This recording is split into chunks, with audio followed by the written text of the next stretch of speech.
Hello students, in today's lecture number 7 on electromagnetic induction we shall discuss AC generator। हालांकि मैंने आपको lecture 6 में कहा था कि AC जनरेटर हम बाद में डिस्कस करेंगे, but I feel that this topic is very much essential to start our new discussion on chapter alternating current. Alternating current को पढ़ने के लिए हमें AC जनरेटर पढ़ना होगा, तो इसलिए ये इसको हमें समझना पड़ेगा।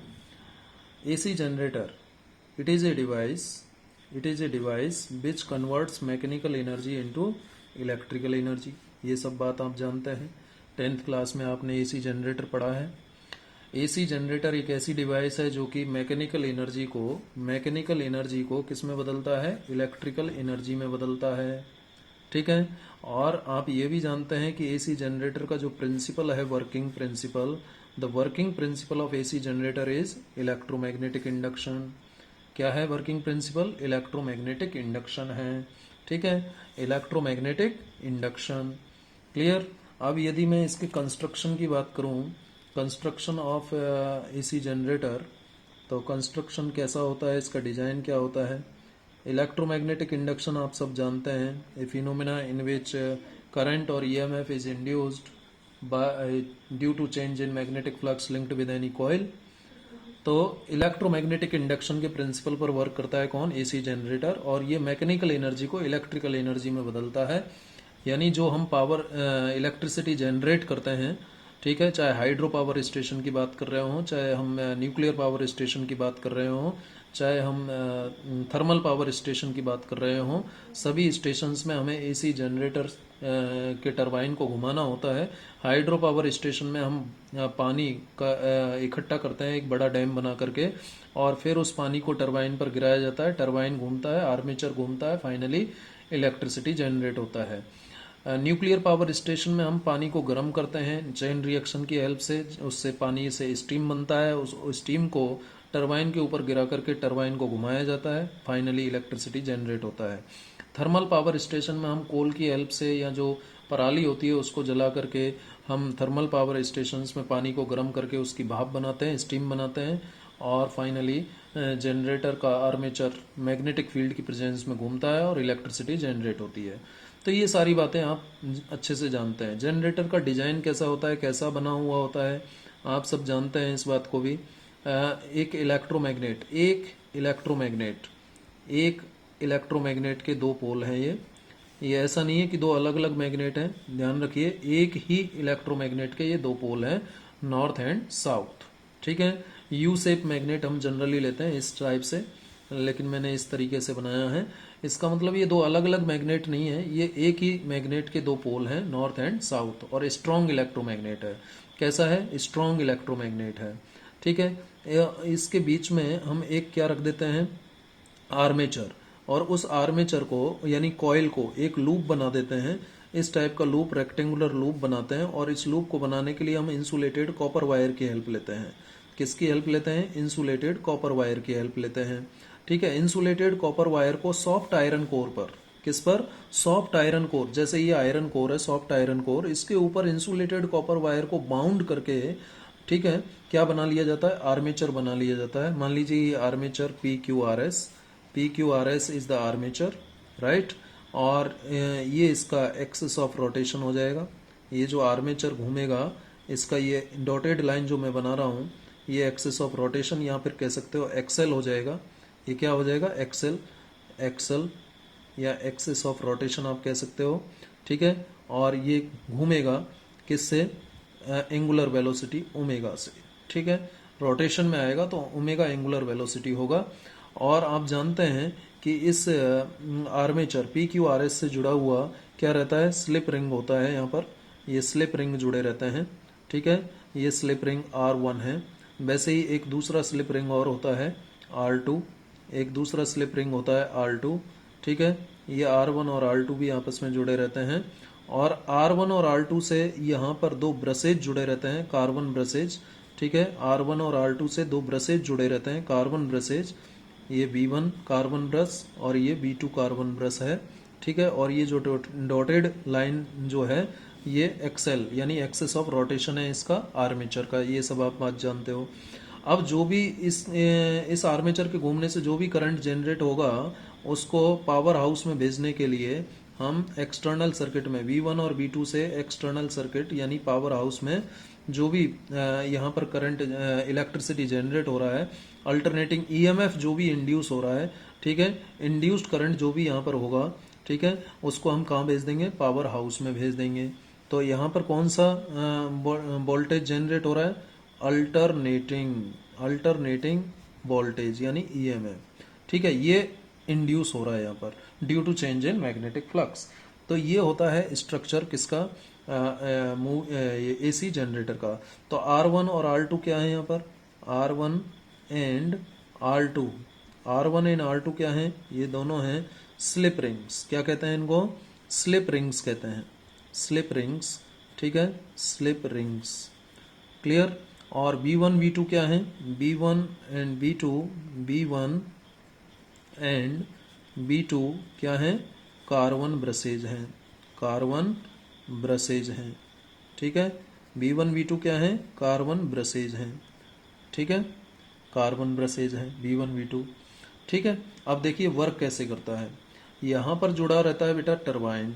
यहाँ पर क्या होता है, टरबाइन, टरबाइन के ब्लेड्स के ऊपर बड़ा डैम बना करके, जैसे हाइड्रो पावर स्टेशन में हम एक बड़ा डैम बनाते हैं, पानी इकट्ठा करते हैं और ऊंचाई से पानी को टरबाइन के ब्लेड्स पर गिराते हैं।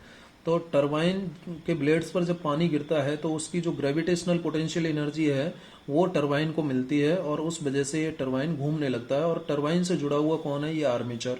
तो ये आर्मेचर घूमता है और आर्मेचर कहाँ घूम रहा है, कहाँ रोटेशन में आ रहा है, in presence of magnetic field rotation में आ रहा है। कैसे, कौन सा मैग्नेटिक फील्ड प्रेजेंस है, यूनिफॉर्म मैग्नेटिक फील्ड है। यूनिफॉर्म मैग्नेटिक फील्ड में जब कोई आर्मेचर घूमता है तो आप जानते हैं उसको टॉर्क एक्सपीरियंस होता है। टॉर्क एक्सपीरियंस हो रहा है यूनिफॉर्म मैग्नेटिक फील्ड में क्योंकि ये करंट, जब टॉर्क एक्सपीरियंस होगा तो इसमें करंट फ्लो होगा आर्मेचर के अंदर। PQRS में जो करंट का डायरेक्शन है वो आप फ्लेमिंग लेफ्ट हैंड रूल से निकाल सकते हो, क्योंकि यहाँ पर जो PQRS आर्मेचर है जब ये घूमेगा तो इससे लिंक्ड जो मैग्नेटिक फ्लक्स होगा उसमें चेंज आएगा। देखिए यदि ये कॉइल ऐसे रखा है और मैग्नेटिक फील्ड ऐसे है तो मिनिमम मैग्नेटिक फ्लक्स इससे लिंक होगा, लेकिन यदि ये आर्मेचर PQRS ऐसे है तो इससे मैक्सिमम मैग्नेटिक फ्लक्स लिंक हो जाएगा। फिर ये ऐसे हो जाएगा तो मिनिमम, फिर ये ऐसे हो जाएगा तो मैक्सिमम मैग्नेटिक फ्लक्स लिंक हो जाएगा, ठीक है। तो जब मैक्सिमम मैग्नेटिक फ्लक्स लिंक होगा और जब मिनिमम मैग्नेटिक फ्लक्स लिंक होगा तो फ्लक्स में चेंज आ रहा है और चेंज की वजह से सर्किट में क्या इंड्यूस हो जाएगा, करंट और ईएमएफ इंड्यूस हो जाएगा। और किस डायरेक्शन में इंड्यूस होगा वो पता करने के लिए हम फ्लेमिंग लेफ्ट हैंड रूल लगा सकते हैं। यहाँ पर फ्लेमिंग लेफ्ट हैंड रूल कहता है कि फर्स्ट फिंगर मैग्नेटिक फील्ड का डायरेक्शन, तो नॉर्थ से साउथ मैग्नेटिक फील्ड का डायरेक्शन हो गया, ठीक है। और जो ये आर्मेचर है, ये जो आर्मेचर है, ये जो आर्मेचर है इसको आपने घुमाया, मान लीजिए ऊपर की तरफ घूम रहा है। कैसे घूम रहा है, ऊपर की तरफ घूम रहा है। ये लीजिए मैग्नेटिक फील्ड इस तरफ और फोर्स ऊपर की तरफ एक्सपीरियंस हो रहा है। किसको, PQ को मान लीजिए ऊपर की तरफ फोर्स एक्सपीरियंस हो रहा है। तो PQ में जो करंट फ्लो होगा वो कैसे होगा, डाउनवर्ड डायरेक्शन में फ्लो हो जाएगा। तो इस तरीके से इसमें करंट फ्लो हो जाएगा। क्या फ्लो हो जाएगा, करंट इंड्यूस हो जाएगा, मैग्नेटिक फ्लक्स में चेंज की वजह से करंट इंड्यूस होगा और जो भी यहाँ पर इलेक्ट्रिसिटी जनरेट होगी, जो भी इंड्यूस्ड ईएमएफ होगा उसको पहले हम कहाँ भेजेंगे, पावर हाउस में भेजेंगे। पावर हाउस का मतलब क्या होता है, जहाँ जनरेटिंग स्टेशन होता है वहाँ हम पावर हाउस बनाते हैं। पावर हाउस का मतलब उसमें एक स्टेप अप ट्रांसफार्मर होता है। हम अगले चैप्टर में बात करेंगे कि ट्रांसफार्मर क्या होता है, दो टाइप का होते हैं, स्टेप अप और स्टेप डाउन। तो यहाँ पर जनरेटिंग स्टेशन पर हम स्टेप अप ट्रांसफार्मर लगाते हैं क्योंकि जो भी यहाँ पर वोल्टेज जनरेट हो रहा है बेटा, ये वोल्टेज काफ़ी लो होता है। अब इस लो वोल्टेज को लॉन्ग डिस्टेंसेज तक जो है ट्रांसमिट नहीं किया जा सकता। यदि लो वोल्टेज को दूर जगह तक भेजना है तो वो तो रास्ते में ही खर्च हो जाएगा, तो डेस्टिनेशन पर कुछ नहीं पहुंचने वाला। इसलिए लो वोल्टेज को पहले पावर स्टेशन पर ही हाई वोल्टेज में बदलना पड़ता है और उसके लिए हमें पहले इसको, जो भी वोल्टेज यहाँ जनरेट हो रहा है, इंड्यूस हो रहा है, उसको पावर हाउस में जो आपने स्टेप अप ट्रांसफार्मर रखा है उसको देते हैं। वो स्टेप अप ट्रांसफार्मर जो है उस वोल्टेज को इंक्रीज कर देता है और फाइनली हम डिजायर्ड डेस्टिनेशन तक उसको भेज पाते हैं। तो ये है एसी जनरेटर का कंस्ट्रक्शन। अब इसके डिफरेंट पार्ट्स, इसका मतलब एसी जनरेटर में जो मेन हिस्सा है वो कौन है, आर्मेचर है। कौन है, आर्मेचर, PQRS है। अब देखिए आर्मेचर PQRS क्या होता है। PQRS is a rectangular armature coil और लूप। इसे आप रेक्टेंगुलर आर्मेचर कॉइल कह सकते हो, लूप कह सकते हो। It consist of a large number of turns of insulated copper wire. बहुत सारे नंबर ऑफ टर्न्स होते हैं। कॉपर वायर ऐसा नहीं है कि एक ही बार बाउंड करके बन गया आर्मेचर। बहुत सारे कॉपर वायर को बार बार बाउंड करके, यानी लार्ज नंबर ऑफ टर्न्स रखे जाते हैं और उससे क्या बनाया जाता है, आर्मेचर बनाया जाता है। और ये किसके ऊपर बाउंड किया जाता है insulated copper wire? It is bounded over A laminated soft iron core. Laminated मतलब उस पर पेंट किया हुआ होगा, ठीक है। एडी करंट को कम करने के लिए लेमिनेटेड कर देते हैं और सॉफ्ट आयरन कोर के ऊपर इसको इंसुलेटेड कॉपर वायर को बाउंड किया जाता है। द कॉइल और loop can be rotate about central axis known as axle. Axle के रेस्पेक्ट में ये जो कॉइल है, आर्मेचर है, ये रोटेट करता है, ठीक है। ओमेगा क्या है? एंगुलर वेलोसिटी है। चलिए, फील्ड मैग्नेट्स क्या हैं? यहाँ पर नॉर्थ एंड साउथ जो पोल हमने ऊपर लिए हैं, north and south are the pole pieces of a strong electromagnet. एक ही इलेक्ट्रोमैग्नेट के पीसेज हैं, दो पोल हैं। North and south are two poles of a same strong electromagnet, ठीक है। एक ही स्ट्रॉन्ग इलेक्ट्रोमैग्नेट के दो पोल नॉर्थ और साउथ हैं। In which the armature coil is rotated, ठीक है। नॉर्थ और साउथ पोल के बीच में ही तो आर्मेचर जो है, कॉइल जो है, लूप जो है PQRS, वो रोटेट हो रहा है।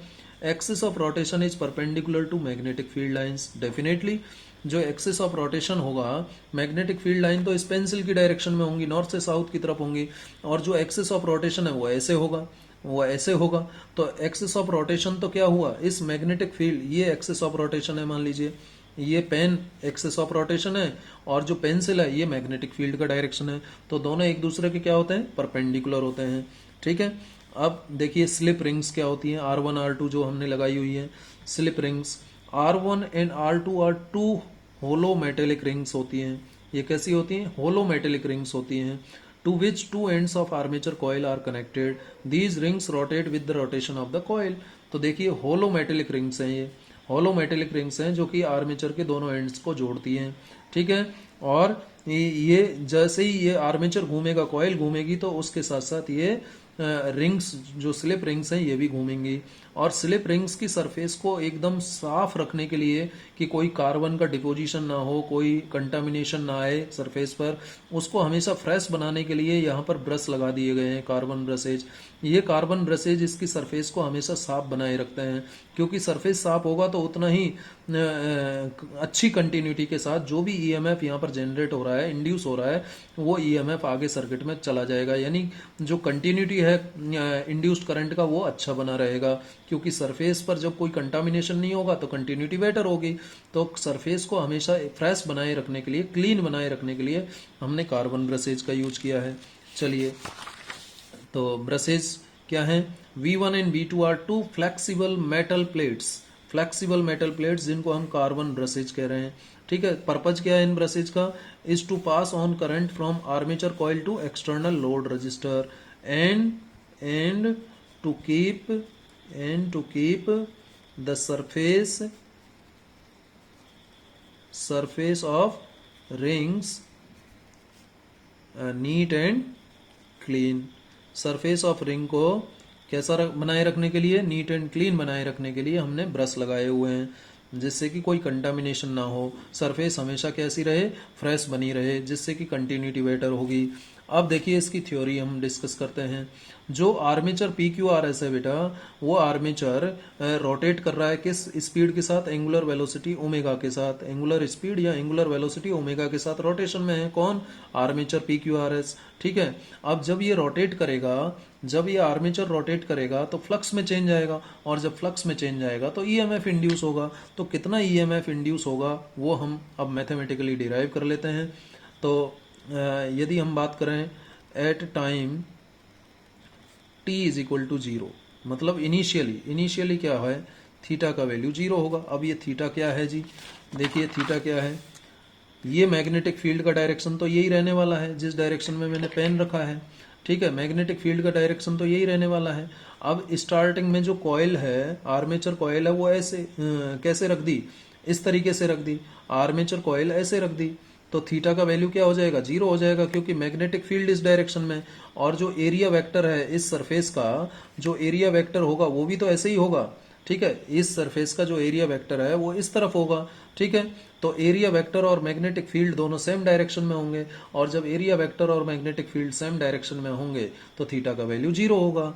तो स्टार्टिंग में ये पोजीशन रहती है बेटा, स्टार्टिंग में थीटा का वैल्यू जीरो होता है, ध्यान रखिएगा। ठीक है, तो t is equal to zero पर थीटा का वैल्यू जीरो है, तो उस वजह से जो कॉयल है किसी टाइम t पर and at any other time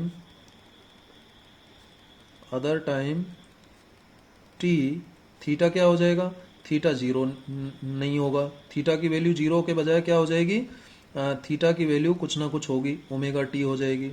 omega क्या है, एंगुलर वेलोसिटी, टी क्या है, टाइम। आप जानते हैं angular velocity is equal to angular displacement upon time. Rate of change of angular displacement क्या कहते हैं, एंगुलर वेलोसिटी कहते हैं। ये हमने 11th क्लास में पढ़ा था। तो डी थीटा को मैंने थीटा लिख दिया, omega is equal to theta upon t लिख दो इसको, तो थीटा का वैल्यू क्या आ जाएगा, ओमेगा टी आ जाएगा। ओमेगा क्या है, एंगुलर वेलोसिटी या एंगुलर स्पीड है। ठीक है, तो ये किसी टाइम टी पर है जब थीटा का वैल्यू क्या है, ओमेगा टी है। जब थीटा का वैल्यू ओमेगा टी होगा तो जो फ्लक्स होगा लिंक्ड विद द आर्मेचर और coil, therefore flux linked with armature coil PQRS। ठीक है, जो आर्मेचर है यानी कॉइल है PQRS, उसके साथ कितना मैग्नेटिक फ्लक्स लिंक होगा, मैग्नेटिक फ्लक्स किस टाइम पर, एट टाइम t, किसी समय t पर कितना मैग्नेटिक फ्लक्स लिंक हो जाएगा। मैग्नेटिक फ्लक्स की डेफिनेशन से बी ए कॉस थीटा होता है, बी ए कॉस थीटा की जगह क्या आ जाएगा, ओमेगा टी, बी ए कॉस ओमेगा टी आ जाएगा। ठीक है, क्योंकि फाइव बी आप जानते हो बी ए कॉस थीटा होता है, तो थीटा की जगह क्या आ गया, ओमेगा टी आ गया। क्लियर, तो बी डॉट ए होता है ना, बी डॉट ए को क्या लिख देते हैं, बी ए कॉस थीटा, और थीटा की जगह क्या आ गया, ओमेगा टी आ गया। ये मैग्नेटिक फ्लक्स आ गया। अब देखिए, ये यदि मैग्नेटिक फ्लक्स लिंक है किसके साथ, आर्मेचर के साथ, then the EMF induced, जो EMF इंड्यूस होगा will be एच पर किससे निकालेंगे, फेराडेज लॉ, एच पर Faraday's law of EMI, Faraday's law of EMI से हम निकालेंगे जो EMF है वो किसके बराबर होगा, minus d phi B upon d t. लेकिन आप बताइए क्या ये 5e टोटल फ्लक्स है, नहीं जी। Total flux, since total flux जो लिंक होगा, टोटल फ्लक्स 5e टोटल, ये किसके बराबर होगा, आप जानते हो मैंने बता रखा है आपको कि नंबर ऑफ टर्न से मल्टीप्लाई करते हैं। कितने नंबर ऑफ टर्न्स हम कंसीडर कर लें उस लूप में, कैपिटल एन, तो टोटल फ्लक्स क्या हो जाएगा, एन इंटू 5e। तो जो टोटल EMF इंड्यूस होगा बेटा वो किसके बराबर आ जाएगा, d अपॉन डी टी, और 5e की जगह क्या आ जाएगा, n 5e। समझ में आ गया आपको भाई, टोटल फ्लक्स निकालना है ना, टोटल फ्लक्स तो नंबर ऑफ टर्न से मल्टीप्लाई करके आएगा, तो ये इस तरीके से लिखा जाएगा। अब इसमें देखिए n को बाहर ले लो, d अपॉन डी टी, और 5e की वैल्यू रखो बी ए कॉस ओमेगा टी। ठीक है, ये 5e की वैल्यू रख दी, और आगे इसको सॉल्व करो। तो देखिए मैग्नेटिक फील्ड का मैग्नीट्यूड तो सेम रहेगा टाइम के रेस्पेक्ट में, तो बाहर ले लेंगे, ये तो कांस्टेंट है। Area of the loop, area of armature वो भी सेम रहेगा टाइम के रेस्पेक्ट में, तो वो भी बाहर आ जाएगा। केवल डिफरेंशिएशन किसका होगा, चेंज किस में आएगा, इस ओमेगा टी में आएगा, थीटा में चेंज आएगा, यानी मैग्नेटिक फील्ड और एरिया वेक्टर के बीच में एंगल जो है उसमें चेंज आएगा। अब आप जानते हैं कॉस थीटा का डिफरेंशिएशन क्या होता है, माइनस साइन थीटा होता है, तो ये क्या आ जाएगा, E is equal to minus N B A, तो यहाँ पर ऑलरेडी है, और कॉस ओमेगा टी का क्या हो जाएगा, माइनस साइन ओमेगा टी, और ओमेगा टी का भी तो करना पड़ेगा, इनटू ओमेगा आ जाएगा। ठीक है, इनटू ओमेगा, ओमेगा टी का क्या हो जाएगा, ओमेगा, और कॉस ओमेगा टी का क्या हो गया, माइनस साइन ओमेगा टी।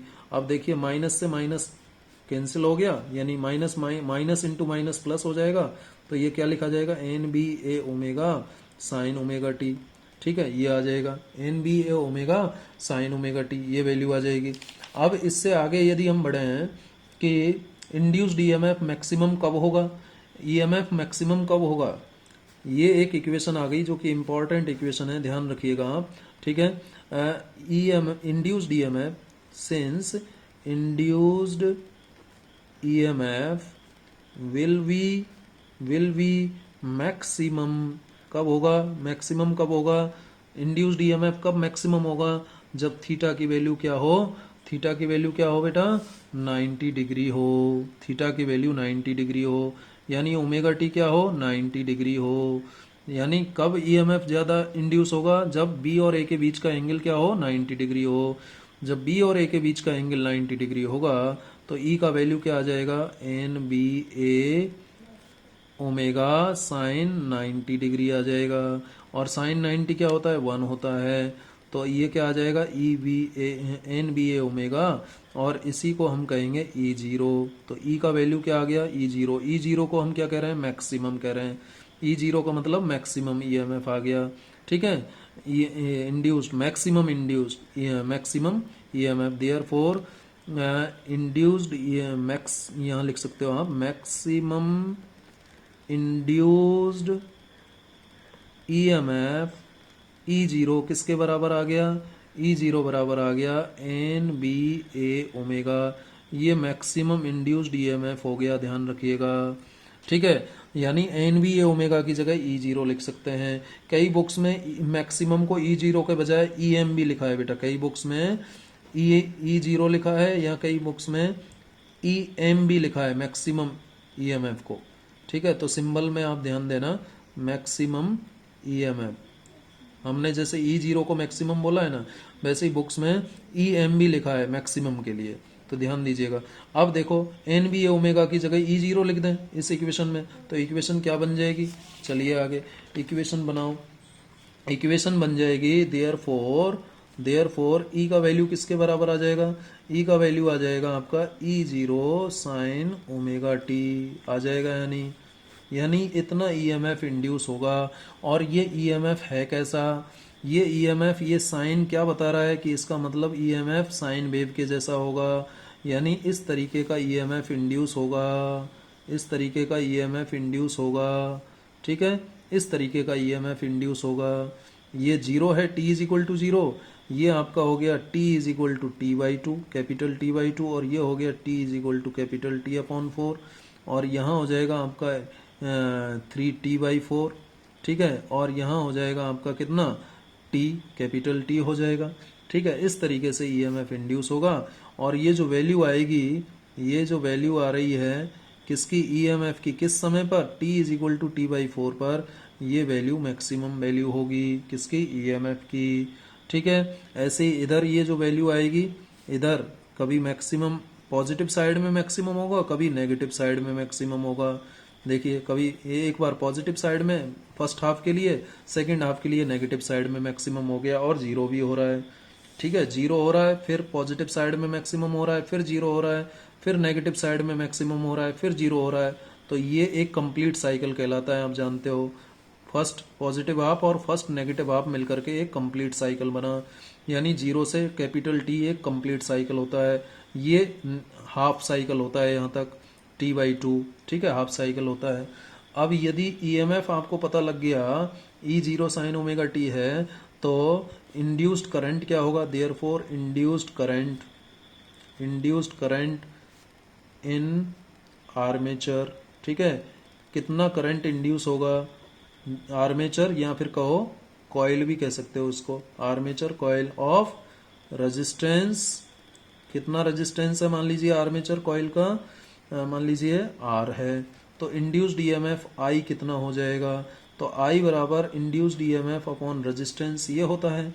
अब E का वैल्यू रखो, कितना है E zero sine omega t upon R, और यहाँ से क्या लिखेंगे इसको E zero upon R sine omega t, ये आ जाएगा। और यहाँ से फिर आगे देखिए ये ई जीरो अपॉन R जो है ना, ये मैक्सिमम करंट आ जाएगा। तो ये अल्टरनेटिंग करंट का इक्वेशन आ गया, ये अल्टरनेटिंग करंट का इक्वेशन आ गया, where I zero is maximum current. ठीक है, अब बुक में कई बुक्स में मैक्सिमम करंट को आई एम भी लिखा है बेटा, ध्यान देना। हमने आई जीरो से यहाँ पर रिप्रेजेंट किया, बुक में कई जगह मैक्सिमम करंट को आई एम भी लिखा है, तो वो तो सिंबल है, उससे कोई आपको दिक्कत नहीं होनी चाहिए।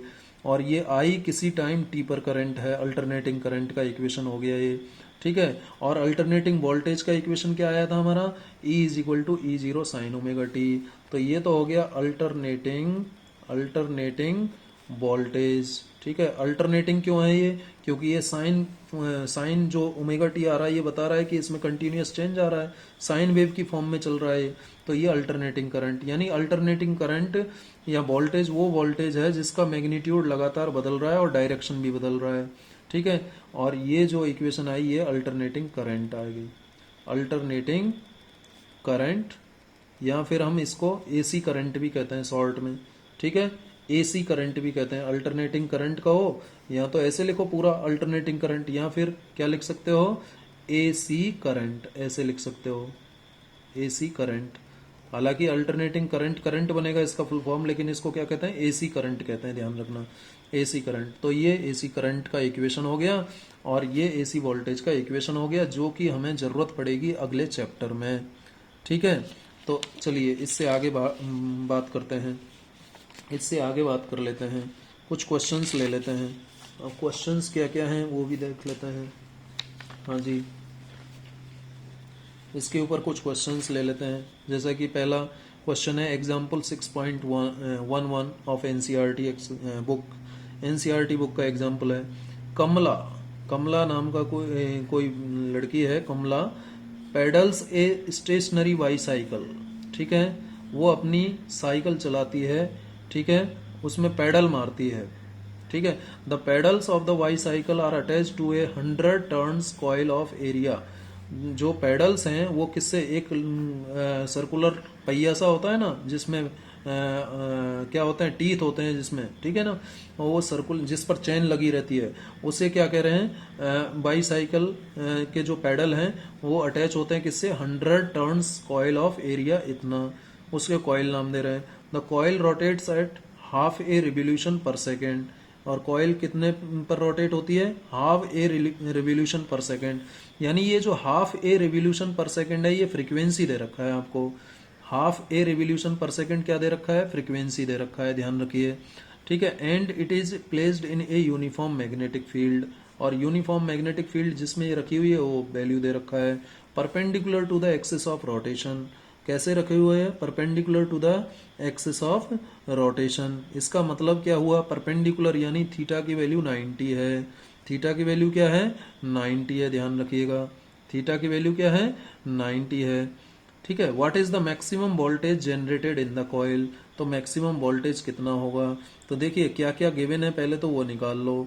नंबर ऑफ टर्न्स गिवन है 100, ठीक है, कैपिटल एन, और एरिया ऑफ कॉइल कितना दे रखा है, 0.10 मीटर स्क्वायर दे रखा है, और फ्रीक्वेंसी दे रखी है half a revolution per second, मतलब हाफ ए रिवोल्यूशन, रिवोल्यूशन का टी होता है और हाफ टी, ठीक है, revolution per second, half a revolution per second, यानी किसका, किस रिवोल्यूशन का, एन, एन का वैल्यू कितना दे रखा है बेटा, देखो इसको मैं ऐसे समझाता हूं आपको। फ्रीक्वेंसी इज इक्वल टू क्या होता है, नंबर ऑफ साइकिल्स पर सेकेंड, तो टी का वैल्यू दे रखा है 1 और एन का वैल्यू कितना दे रखा है, हाफ, समझ गए, ये दे रखा है आपको, तो ये कितना आ जाएगा, हाफ, यानी 0.5 हर्ट्ज आ गया फ्रीक्वेंसी। ये स्मॉल एफ का वैल्यू आया है, ठीक है, ये किसका वैल्यू आ गया, स्मॉल एफ का, क्योंकि half a revolution per second है ना, टी का वैल्यू 1 और एन का वैल्यू हाफ, ठीक है। और मैग्नेटिक फील्ड कितना दे रखा है, 0.01 टेस्ला दे रखा है। तो मैक्सिमम वोल्टेज निकालना है, सिंस आप जानते हो E is equal to E zero sine omega t होता है। अब ओमेगा टी तो 90 होगा, क्यों होगा 90, देखो जरा, coil is placed in a uniform magnetic field perpendicular to the axis of rotation, यानी थीटा का वैल्यू क्या है, 90, यानी ओमेगा टी 90 है, तो ये किसके बराबर आ जाएगा, ई जीरो के बराबर आ जाएगा। अब ई जीरो जो होगा, ई जीरो आप जानते हो क्या होता है, अभी अभी हमने डिराइव किया है, एन बी ए ओमेगा, ठीक है। अब एन तो हमारे पास है, चलो, बी भी है हमारे पास, ए भी है, ठीक है, लेकिन ओमेगा कहाँ है। अब ओमेगा को आप लिख दो 2 पाई एफ, कितना लिख सकते हैं, 2 पाई एफ एंगुलर वेलोसिटी, ठीक है। अब एन का वैल्यू कितना है, 100, मैग्नेटिक फील्ड बी का वैल्यू कितना है, 0.01, एरिया कितना है, 0.10, इंटू 2 इंटू 3.14, किसका वैल्यू, पाई का वैल्यू, और फ्रीक्वेंसी कितना है, फ्रीक्वेंसी आपका आया 0.5 हर्ट्ज। इसको सॉल्व करो आप, इसको सॉल्व करो तो ये कितना आ जाएगा, देखो 100 है, ये 10⁻⁻², ये 10⁻⁻+2, खत्म हो गया ये कहानी। ये 10⁻⁻2 और ये 10⁻⁻1, ठीक है। देखो इसको ऐसे लिख लो आप, 100 इंटू 0.01 तो 10⁻⁻², और इसको क्या लिख सकते हैं, 10 इंटू 10⁻⁻2 इंटू 2 इंटू 3.14, और इसको क्या लिख सकते हैं, 5 इंटू 10⁻⁻1। अब देखो 5 टू जा 10 और 10 100 और 100 तो इतना आ जाएगा, और -2 और -2 और -1 कितना आ गया, -5 आ गया। ठीक है, ये कहानी खत्म हो गई। और क्या बच गया, 3.14 बच गया। अब इसको सॉल्व कर लो, इसको सॉल्व करोगे तो 10 की पावर 4 इंटू 10 की पावर -5 इंटू 3.14, यही तो आया 3.14। तो कितना बचेगा, 10 की पावर -1 तो इससे बचेगा, और 3.14 यानी 0.314 वोल्ट। ये आ गया आपका मैक्सिमम क्या, वोल्टेज। मैक्सिमम वोल्टेज इतना इंड्यूस होगा, जनरेट होगा कॉइल के अंदर। ठीक है, तो मैक्सिमम का मतलब ये पूछ रहा है एनवीए ओमेगा। चलिए अब हम क्वेश्चन करते हैं। एनसीईआरटी एक्सरसाइज में एक क्वेश्चन दे रखा है इसके ऊपर, उसको भी हमें सॉल्व करना पड़ेगा। ये हमने पहले छोड़ दिया था, लेकिन अब इनको कर रहे हैं तो इसे भी सॉल्व कर लेते हैं। तो क्वेश्चन नंबर है 6.6। देखिए क्या है क्वेश्चन। 6.6 क्या कह रहा है, क्वेश्चन देखते हैं पहले। 6.6 क्या कह रहा है, देखिए ये है 6.6 question. A circular coil of radius 8 centimetre, एक सर्कुलर कॉइल है जिसका रेडियस 8 सेंटीमीटर है, नंबर ऑफ टर्न्स 20 हैं, is rotated about it's vertical diameter, उसको उसके वर्टिकल डायमीटर के रेस्पेक्ट में रोटेट किया जाता है विद एन एंगुलर स्पीड, कितनी, ओमेगा दे रखा है ये बेटा, ये ओमेगा है। अब ठीक है, एंगुलर स्पीड 50 रेडियन पर second in a uniform horizontal magnetic field of magnitude this, ये मैग्नेटिक फील्ड दे रखा है। Obtain the maximum and average EMF induced in the coil, maximum कितना होगा और एवरेज ईएमएफ कितना होगा ये हमें निकालना है। ठीक है, if the coil forms a close loop of resistance 10 ओम, यदि कॉइल का रेजिस्टेंस 10 ओम है, ठीक है, तो मैक्सिमम वैल्यू ऑफ करंट कितना होगा कॉइल में वो निकालना है। Average power loss, calculate the average power loss due to joules heating, where does this power come from, और ये पावर कहाँ से आती है ये हमें बात करनी है। तो क्वेश्चन देख लिया आपने। ठीक है, चलिए अब हम 1 बाई 1 जो क्वेश्चन में दे रखा है पहले वो लिख लेते हैं। क्या क्या दे रखा है हमें क्वेश्चन में, given that the radius of circular coil R कितना दे रखा है, 8 सेंटीमीटर। 8 सेंटीमीटर को आप ऐसे भी तो लिख सकते हो 10 की पावर -2 मीटर, ये लिख देंगे। ठीक है, ये तो रेडियस हो गई। अब नंबर ऑफ टर्न्स दे रखे हैं, कैपिटल एन कितना दे रखा है, 20 दे रखा है। ठीक है, और ओमेगा एंगुलर स्पीड कितनी दे रखी है, 50 रेडियन पर सेकेंड इतनी दे रखी है ओमेगा की वैल्यू। ठीक है, 50 रेडियन पर सेकेंड। ठीक है, और बी की वैल्यू कितनी दे रखी है, मैग्नेटिक फील्ड भी दे रखा है हमें, कितना, बी का वैल्यू दे रखा है 3.0 इंटू 10⁻⁻2 टेस्ला, ये मैग्नेटिक फील्ड दे रखा है। तो क्या पूछ रहा है, पहले मैक्सिमम इंड्यूस्ड ईएमएफ पूछ रहा है, मैक्सिमम इंड्यूस्ड ईएमएफ। तो मैक्सिमम इंड्यूस्ड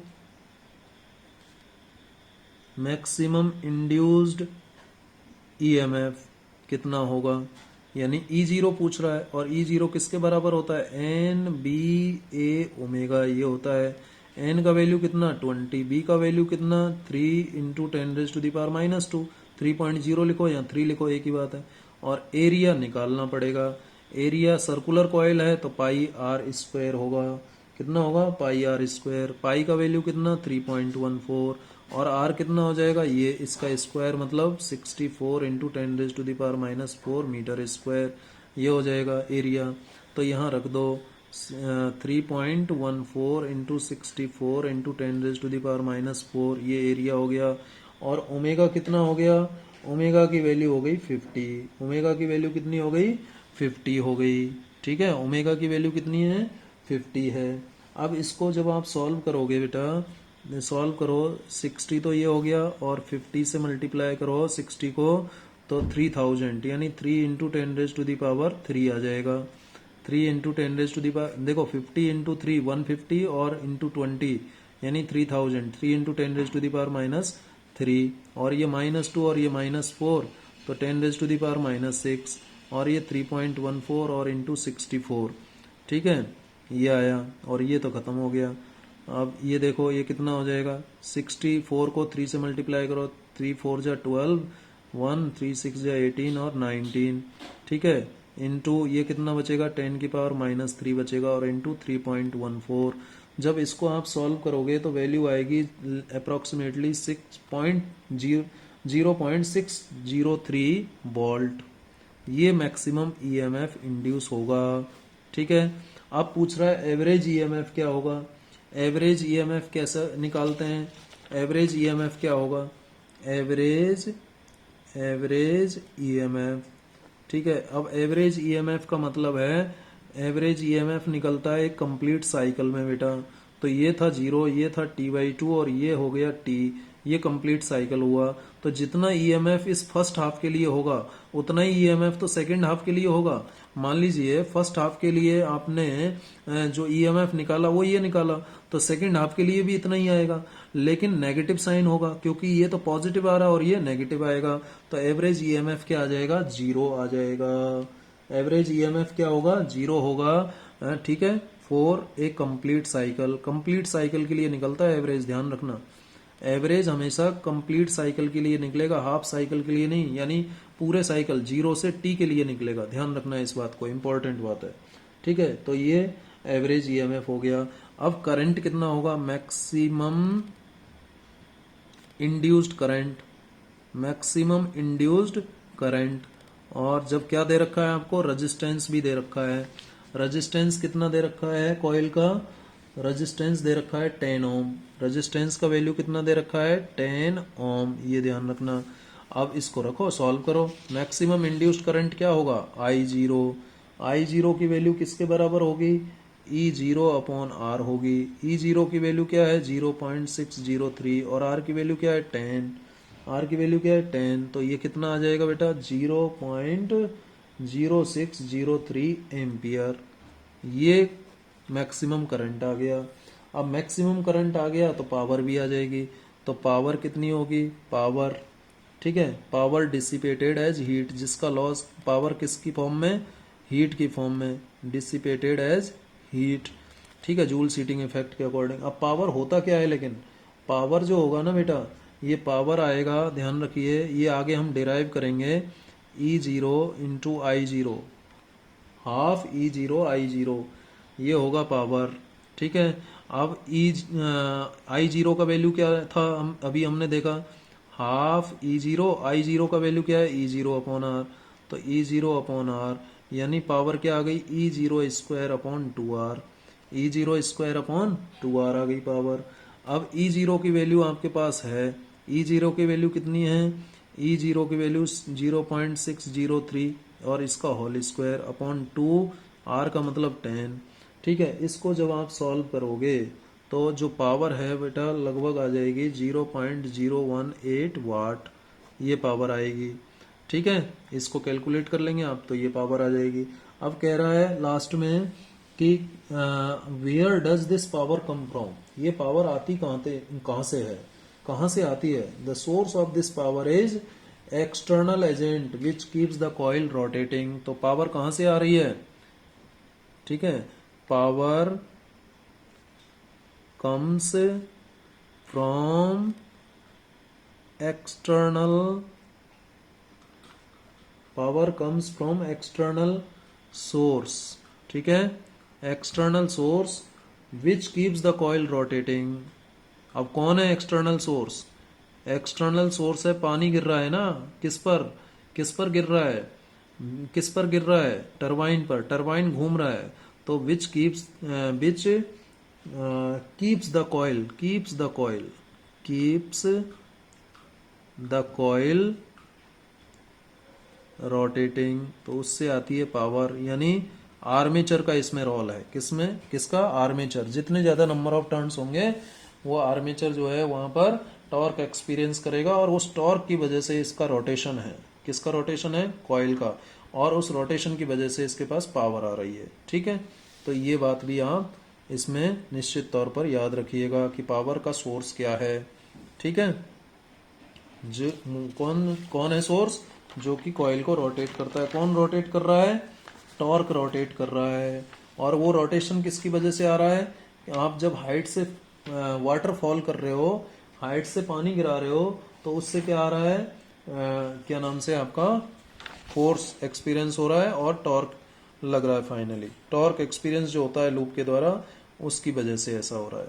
ठीक है, चलिए अब कुछ कॉन्सेप्चुअल क्वेश्चंस कर लेते हैं। दो कॉन्सेप्चुअल क्वेश्चन है, इनको भी देख लेते हैं।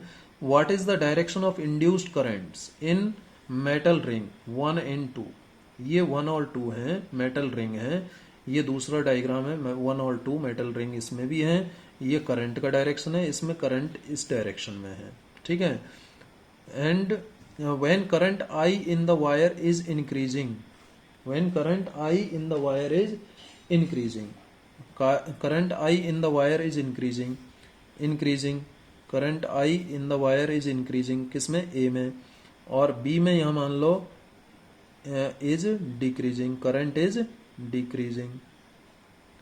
ठीक है, इज यहां लगा हुआ है तो यहां पर लगाओ। ए फिगर ए में, ये पार्ट ए में तो करंट इंक्रीज हो रहा है इस डायरेक्शन में, और पार्ट बी में करंट डिक्रीज हो रहा है इस डायरेक्शन में। तो बताओ कि इसमें जो करंट इंड्यूस होगा वो किस डायरेक्शन में होगा? तो ये मेटल रिंग है। ठीक है, तो सिंपल सी बात है। देखो क्या बात है कि करंट जब इस डायरेक्शन में है तो राइट हैंड थंब रूल से थंब तो करंट की डायरेक्शन में हो जाएगा, और यहाँ देखोगे तो फिंगर्स नीचे जा रही हैं, यानी इस वायर के नीचे जो मैग्नेटिक फील्ड है वो क्रॉस से रिप्रेजेंट किया जाएगा। किससे रिप्रेजेंट किया जाएगा? क्रॉस से रिप्रेजेंट किया जाएगा। ठीक है या नहीं? क्रॉस से रिप्रेजेंट किया जाएगा मैग्नेटिक फील्ड। ठीक है, और इधर आउट डॉट से रिप्रेजेंट किया जाएगा, क्योंकि आउट ऑफ द पेज होगा यहाँ पर मैग्नेटिक फील्ड। होगा या नहीं होगा?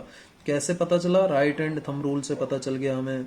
ठीक है, थंब को करंट की डायरेक्शन में रखो और आपको पता चल जाएगा कर्ल ऑफ फिंगर से। इधर तो फिंगर इनटू द पेज जाएंगी और इधर पेज से बाहर आएंगी। ठीक है, अब करंट क्या हो रहा है? इंक्रीज हो रहा है। करंट क्या हो रहा है? इंक्रीज हो रहा है। अब लेंज लॉ की तरफ जाओ आप।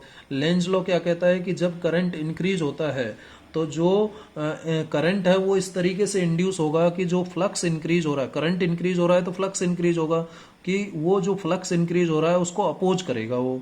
तो कैसे अपोज करेगा? देखिए, अब ये करंट इंक्रीज हो रहा है, यानी जो rate of change of current है टाइम के रेस्पेक्ट में वो पॉजिटिव है। वो कैसी है? पॉजिटिव है, तभी तो करंट इंक्रीज हो रहा है। अब देखिए, करंट इंक्रीज हो रहा है, करंट इंक्रीज होगा तो ये मैग्नेटिक फील्ड बढ़ेगा। ये मैग्नेटिक फील्ड बढ़ेगा कि नहीं बढ़ेगा? ये मैग्नेटिक फील्ड बढ़ेगा तो इससे लिंक जो मैग्नेटिक फ्लक्स है वो बढ़ेगा। अब लेंज लॉ के अकॉर्डिंग इसका अपोज करना है, तो कैसे अपोज होगा? कि यहाँ पर जो मैग्नेटिक फील्ड है डॉट से रिप्रेजेंट हो रहा है, कि इस तरीके से इसमें करंट इंड्यूस हो कि जो मैग्नेटिक फील्ड हो वो इनटू द पेज हो जाए। ठीक है या नहीं? फिर से सुनिए बात को, बहुत इंपॉर्टेंट बात है, अच्छा सवाल है, अच्छे से समझिए इसको। करंट क्या हो रहा है बेटा? बढ़ रहा है। तो राइट हैंड थंब रूल से सबसे पहले हमने यहाँ पर डायरेक्शन ऑफ मैग्नेटिक फील्ड पता कर लिया इस करंट की वजह से। इस वायर के कारण इसके नीचे और ऊपर हमने मैग्नेटिक फील्ड का डायरेक्शन पता कर लिया कि नीचे तो क्या है? इनटू द पेज है, और ऊपर क्या है? Out of the page. किसकी हेल्प से पता किया? राइट हैंड थंब रूल की हेल्प से। ठीक है, चलिए अब करंट क्या हो रहा है? इंक्रीज हो रहा है। फर्स्ट केस में इंक्रीज हो रहा है। अब जब करंट इंक्रीज हो रहा है तो लेंज लॉ क्या कहता है कि इस तरीके से करंट इंड्यूस होगा कि वो उसको अपोज करेगा। अब इसका मतलब इंड्यूस्ड करंट इस तरीके से इंड्यूस होना चाहिए कि वो इस इंक्रीज ऑफ करंट को क्या कर दे? अपोज कर दे। अब इस इंक्रीज ऑफ करंट के कारण जो मैग्नेटिक फील्ड यहाँ पर है ऊपर, जहां पर ये कॉइल 1 रखा हुआ है, ये आउट ऑफ द पेज है, आउट ऑफ द पेज है। तो इसमें यदि इस करंट का अपोज करना चाहता है तो करंट कैसे इंड्यूस होना चाहिए? यानी ये जो out of the page magnetic field है, इसके अपोजिट मैग्नेटिक फील्ड इसमें डेवलप होना चाहिए, तभी तो कम होगा करंट। तो इसके अपोजिट कौन होगा magnetic field? Into the page होगा। ठीक है, अब जब into the page magnetic field होगा तो इसमें जो करंट इंड्यूस होगा वो किस डायरेक्शन में इंड्यूस हो जाएगा? वो किस डायरेक्शन में इंड्यूस होगा? Into the page. जब अंदर जाएगा तो देखना बेटा, इसको आप देखो अपने राइट हैंड थंब रूल को लगाओ, यहाँ पर राइट हैंड थंब रूल को लगाओ कि यदि यहाँ पर magnetic field into the page करना है, आपको इनटू द पेज करना है, तो जो करंट है वो कैसे जाना चाहिए? करंट कैसे जाना चाहिए इसमें करंट जाना चाहिए क्लॉकवाइज डायरेक्शन में। किस डायरेक्शन में जाना चाहिए? क्लॉकवाइज डायरेक्शन में। तो पहले केस में जो करंट का डायरेक्शन है कॉइल 1 के लिए क्या आ जाएगा? क्लॉकवाइज डायरेक्शन में आ जाएगा। कैसे आ जाएगा? क्लॉकवाइज डायरेक्शन में। इस तरीके से इंड्यूस होगा कौन? करंट। इस तरीके से ये क्लॉकवाइज डायरेक्शन ही तो होगा, तभी तो मैग्नेटिक फील्ड अंदर की तरफ होगा ना बेटा। भाई मैग्नेटिक फील्ड आपको अंदर क्रिएट करना है, तो अंदर कैसे क्रिएट होगा? आप देखो थंब नीचे होगा तो ऐसे ही तो जाएंगे मैग्नेटिक फील्ड लाइन। भाई ऐसे अप्लाई कर लो, क्यों कंफ्यूजन में आ रहे हो, क्यों अपनी टेंशन ले रहे हो इतनी ज्यादा? तो थंब नीचे की तरफ, अंदर की तरफ, तो फिंगर्स ऐसे ही तो जाएंगी क्लॉकवाइज। ठीक है, तो ये क्लॉकवाइज डायरेक्शन में करंट इंड्यूस हो गया। तो कॉइल 1 में तो कैसे इंड्यूस हो गया? कॉइल 1 में क्लॉकवाइज आ गया। क्या आ गया? क्लॉकवाइज घड़ी की दिशा में। ठीक है, अब कॉइल 2 में और पता कर लें। अब देखो जरा, आई बढ़ रहा है और कॉइल 2 जहां पर है वहां पर मैग्नेटिक फील्ड क्या है? इनटू द पेज है। ठीक है, लेकिन आई बढ़ रहा है तो इसका जो मैग्नेटिक फील्ड है ये इनटू द पेज ये बढ़ेगा। अब इसको कम करना है तो इस वायर के अंदर जो मैग्नेटिक फील्ड इंड्यूस होना चाहिए वो डॉट के रूप में इंड्यूस होना चाहिए इस कॉइल के अंदर। कैसे इंड्यूस होना चाहिए? डॉट के रूप में, क्योंकि ये तो magnetic field into the page है, तो out of the page induce magnetic field हमें जनरेट करना पड़ेगा। Out of the magnetic field जब हम यहाँ अप्लाई कर देंगे तभी तो इसका फ्लक्स जो है डिक्रीज होगा। ठीक है, out of the magnetic field यानी थंब ऊपर की तरफ। तो देखना फिंगर्स कैसे जा रही हैं? उल्टी दिशा में जा रही है, यानी एंटी क्लॉकवाइज डायरेक्शन में। किस डायरेक्शन में जा रही है? एंटी क्लॉकवाइज डायरेक्शन में। तो कॉइल 2 में करंट क्या हो गया? जो इंड्यूस्ड करंट है वो किस डायरेक्शन में हो गया? एंटी क्लॉकवाइज डायरेक्शन में। ठीक है, चलिए ऐसा ही सवाल ये है, इससे और आपको क्लियर हो जाएगा कॉन्सेप्ट। देखिए, अब देखिए कॉइल 1 ऊपर रखा हुआ है, कॉइल 2 नीचे, और ये एक स्ट्रेट वायर है। ठीक है, ये स्ट्रेट वायर है, लेकिन अब इसमें करंट का डायरेक्शन इधर है और दूसरा क्या कह रहा है कि करंट डिक्रीज हो रहा है, इंक्रीज होने के बजाय डिक्रीज हो रहा है। तो जब करंट डिक्रीज होता है तो वो हमेशा फ्लक्स में चेंज को यदि अपोज करना है तो वो उसी डायरेक्शन में इंड्यूस हो जाता है जिस डायरेक्शन में ओरिजिनल है। ठीक है, तो कैसे? देखिए, पहले तो इस स्ट्रेट वायर के लिए right hand thumb rule apply करो। ये थंब करंट की डायरेक्शन में, तो ऊपर फिंगर्स इनटू द पेज जा रही हैं और वायर के इधर नीचे की तरफ आउट ऑफ द पेज आएंगे।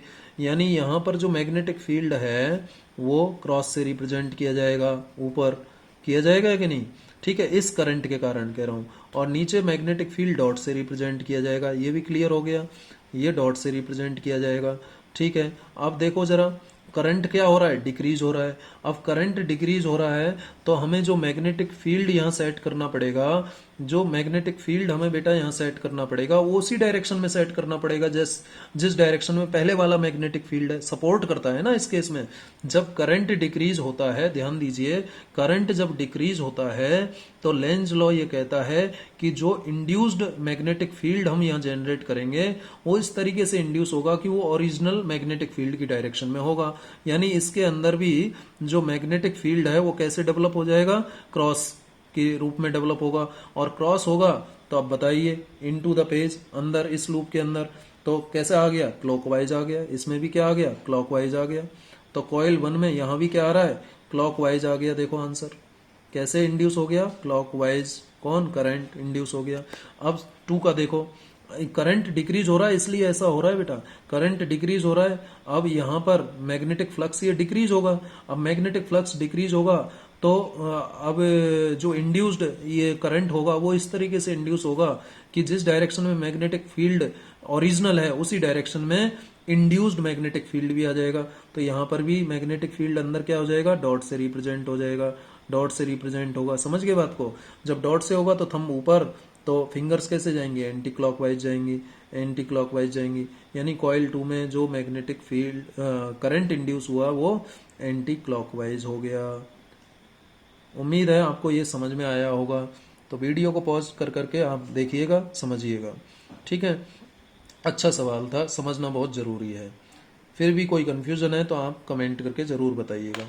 चलिए नेक्स्ट, ये लास्ट क्वेश्चन हम ले रहे हैं।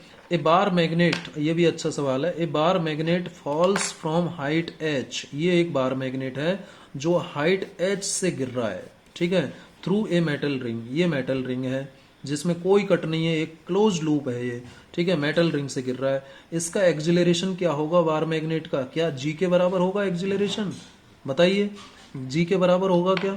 देखिए, जब बार मैग्नेट नीचे गिरेगा बेटा, जब बार मैग्नेट नीचे गिरेगा, मैं पार्ट ए की बात कर रहा हूं, जब बार मैग्नेट नीचे गिरेगा तो बार मैग्नेट की जो मैग्नेटिक फील्ड लाइंस है इस लूप से पास होंगी, यानी इससे लिंक्ड जो मैग्नेटिक फ्लक्स है वो इंक्रीज होता चला जाएगा। तो इंक्रीज हो रहा है तो इसमें करंट इंड्यूस होगा, और वो जो इंड्यूस करंट है वो इस तरीके से इंड्यूस होगा कि वो फ्लक्स में चेंज को अपोज करेगा। अब फ्लक्स में चेंज को अपोज करेगा तो इस बार मैग्नेट को आने से रोकेगा ना बेटा, यानी इसके एक्सिलरेशन को कम कर देगा। यानी जो बार मैग्नेट है उसका एक्सिलरेशन, जो एक्सिलरेशन ड्यू टू ग्रेविटी है उससे कम होगा, यानी इस एक्सिलरेशन के साथ बार मैग्नेट गिरेगा। समझ गए बात को? लेकिन दूसरे पार्ट में क्या कह रहा है, देखिए, what happens if the ring in the above case is cut, यानी यही बार मैग्नेट लिया लेकिन रिंग में अब क्या कर दिया, एक कट कर दिया, ठीक है, ये N north pole same bar magnet. अब लेकिन जो रिंग नीचे हम ले रहे हैं, इस रिंग में हम एक जगह कट कर देते हैं, ये मान लीजिए हमने कट कर दिया, ठीक है, रिंग में क्या कर दिया बेटा, कट कर दिया, एक जगह कट कर दिया, ये छोटा सा कट लगा दिया, ठीक है। तो अब ये क्लोज लूप तो नहीं हुआ, अब ये क्लोज लूप नहीं हुआ। जब ये बार मैग्नेट नीचे गिरेगा अब, तो क्या इस कॉइल में ये करंट इंड्यूस हो पाएगा? नहीं होगा, क्योंकि यहाँ पर कट है। अब कट है तो यहाँ पर तो सर्किट एक तरह से कॉइल में जो फ्लक्स है वो चेंज होगा ही नहीं, और जब फ्लक्स चेंज नहीं होगा, इस कट की वजह से फ्लक्स चेंज नहीं होगा, जब क्योंकि पूरा फ्लक्स यहाँ से लीक हो जाएगा, तो फ्लक्स में जब चेंज नहीं आएगा तो इसमें कोई ईएमएफ इंड्यूस होगा क्या? नहीं होगा, ईएमएफ इंड्यूस नहीं होगा, करंट इंड्यूस नहीं होगा। इसका मतलब जो बार मैग्नेट गिर रहा है नीचे वो किस एक्सिलरेशन के साथ गिरेगा? एक्सिलरेशन ड्यू टू ग्रेविटी के बराबर एक्सिलरेशन से गिरेगा, ठीक है। तो ये भी एक अच्छा सवाल था। तो आज मैंने आपसे जो रिमेनिंग पार्ट था चैप्टर 6 का वो डिस्कस किया, ठीक है। यहाँ तक आप अच्छे से इसको पढ़िए, और ये टॉपिक मुझे ज़रूरी लगा एसी जनरेटर का पढ़ाने का, क्योंकि तभी जाकर के हम चैप्टर 7 के अल्टरनेटिंग करंट जिसका नाम है उसको समझ पाएंगे। तो उम्मीद करता हूँ कि आज के डिस्कशन में आपको सब कुछ क्लियर हुआ होगा। Thank you very much.